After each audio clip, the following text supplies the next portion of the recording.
he khovela hi chuan mi khual le khual zin mai kan ni a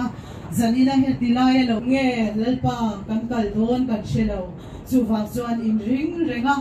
mi khual le khual zin kan ni ti in sia a nangma do thei tura kan hun te ni tina kan man shin thei na turin le nangma pola nangma chia hun kan man zel thei na turin nangma mi po chu thamuan na zanina anti turang ang te po lalpa chataka anti ve thei na turin an tan po kan ron ngen sak boke lalpa he khovela hian chuan musit na te elrel na te soi chiat na te lalpa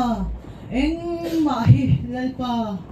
omzia nei lava nangma rin chana lalpa nangma to thei tura kan nun kan buat sei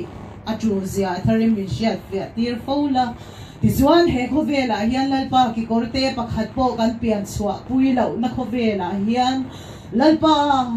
iming chu lalpa choi moi zel thei turin nangma min chan pui che ula tharawin min thuam bokang che tizuan lalpa zanina hian hetilai muna lalpa puma tuang ate chung kwa po nangman vengin kai shuai zela an tu fate lalpa pisap chungina akal santak zong zong tipona an pi berina ati chin ang Krista pasal chanun azirtir ang te an lau som nu zel thei na turin an tan po kanron ngen sak boke chung chung hangay min tan tu fapai so Krista mingin lo turil chung kan dia che dan kerjai semua lah nakina dalam kohar chung dalam pengina tu seidu ni poin yang saya katakan naron ting mai tu rangai lah nakina atau pelama banyak lah kurha kohar chung dalamin lo thang lok sela lo mai tu lok sela nak sain kalina tin patien thu kan dinta ka chu toi te kan tiri lokila Samuel apahina bung so pagi chang so pagi ya chuan e tiang hi kan huwa kan thinge ngai turan ya pathianin nun tuisik bonu leya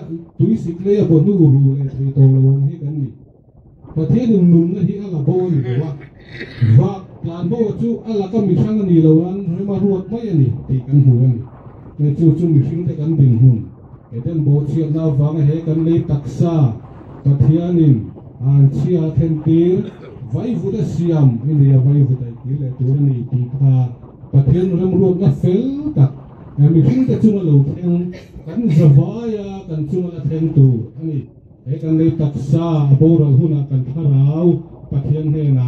ale le don churam ruat na fel tak awanga heng thing te lo theng ani ti zanina yen se thar leila chu lúc anh ya em cần giải số một mút mềm chú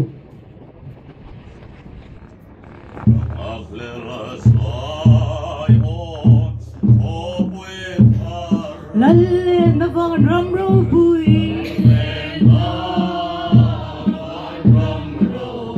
lung lên giang in cái thier phâu chi lấy chôm tiếng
ma suan